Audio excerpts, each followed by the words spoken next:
Or there are advertisers on Twitter that Linda Yaccarino will come and say, you got to stop, man. Or, I can't get these ads because of some of the things you tweet.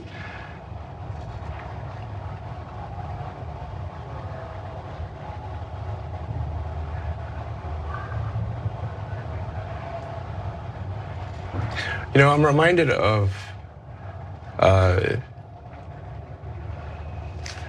there's a scene in The Princess Bride. Great movie. Great movie.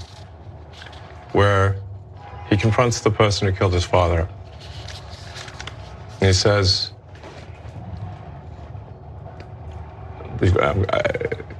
offer me money. Offer me power. I don't care. So you just don't care. And probably the worst movie review I've ever heard in my life. Elon Musk is recounting that famous scene where someone from The Princess Bride or whatever movie he's talking about goes, I want your maybe life. Who knows? Elon Musk is an idiot. So there he is interviewing with CNBC's David Faber, who was kissing his ass as much as possible, even though he was saying nonsensical things like that. He was asked about these conspiratorial tweets that he likes to put forward and maybe some of the repercussions that come with it. Elon don't care though. These are some of these George Soros tweets that he is referring to though. Elon said, Soros reminds me of Magneto. Just a few days ago, people lost their minds over that stupidity. Also, he says, you assume they're good intentions. Talking about Soros still, they're not. He wants to erode the very fabric of civilization. Soros hates humanity. Well, there he goes with more of his empty opinions, but sure, I guess you got those at this point, everyone knows about it. He was responding to some of these questions and Faber was asking him about the fallout from those things. Let's watch more. Let's talk a bit about your tweets, because it comes up a lot. Some tweets that seem to be, or at least give support to some who would call others conspiracy theories. You don't see, in terms of when you're going to engage.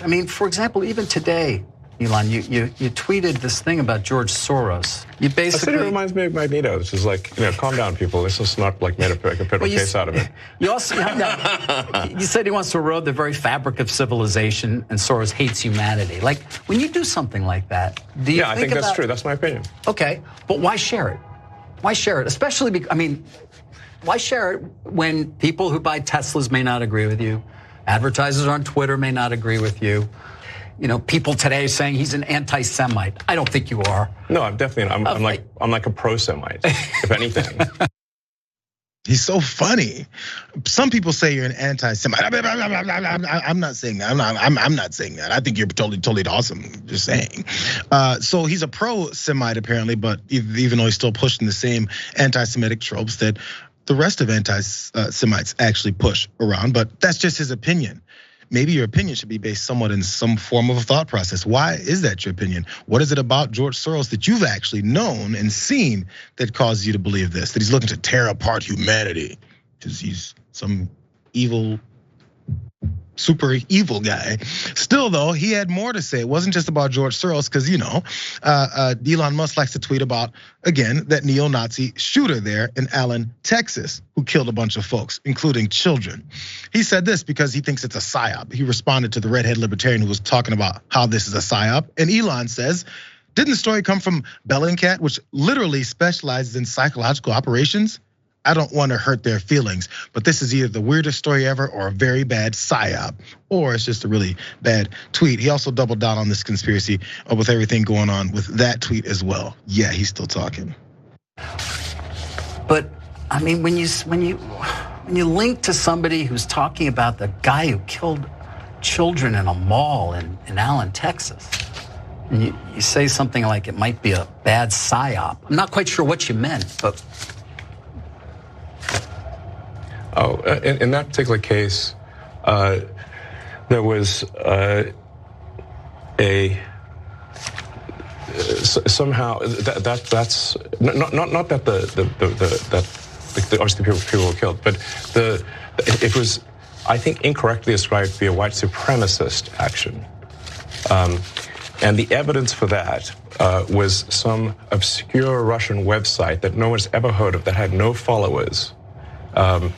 And the company that found this is Bellingcat. Right. And do you know what Bellingcat does? PsyOps. Right. He doesn't know what he's talking about. But still, as far as whether or not this the shooter there in Texas was a neo-Nazi, of course, authorities there have pointed that out. They had press conferences. I'm not sure which type of information he's taking in, Brett.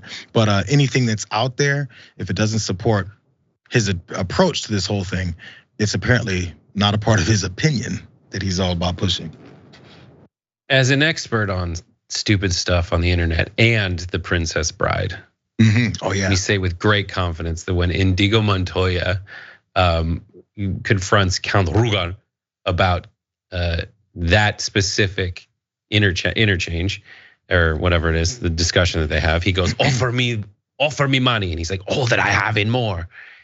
He doesn't then stab Count Rugen and go, let me tweet about anti-Semitic tropes. He stabs him and goes, I want my father back, you son of a bitch. Like, what's motivating Indigo Montoya is revenge for a guy who murdered his father over what I think was like a sword-making debt. And then giving facial scars for life to Indigo Montoya. That is the revenge for the murder of your father, which Elon Musk is equating to like submarining his own business because he just wants to have fun on the internet. And that's fine. He can submarine his own business all you want, but there's a lot going on that we should probably take some time to unpack. And one of those things is that like Elon Musk has hired an advertising expert to be the CEO of his company. He needs advertisers to come back. And there will be he's already signaled that what he's doing is not working so good. And he's trying to appease investors, board members, but also he knows that the ship is sinking. And so when confronted with that, he makes himself like this martyr in the cause of free speech. But I have to remind everybody, the problem with Twitter is not that he is making it a free speech platform. He's actually charging for speech.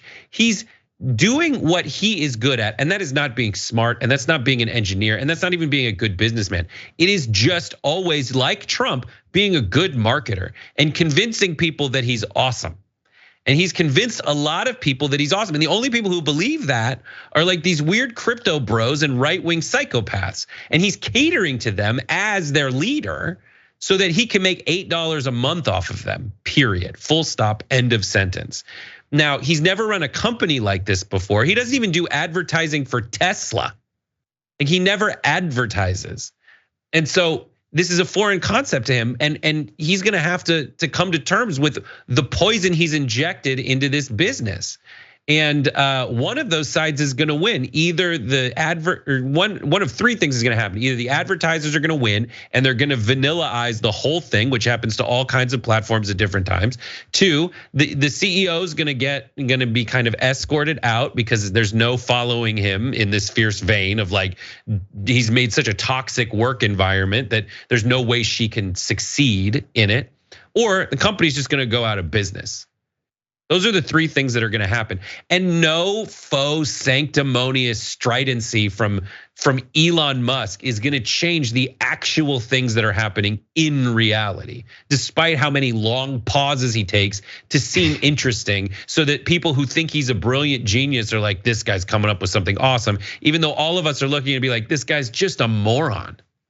If only, Brett, you'd have taken read up on his life story and how he worked his way from the bottom to the top and how he did every aspect of every business, and that's how he knows how to run his stuff. What's the matter with you? These are self-made billionaires over here we're talking about.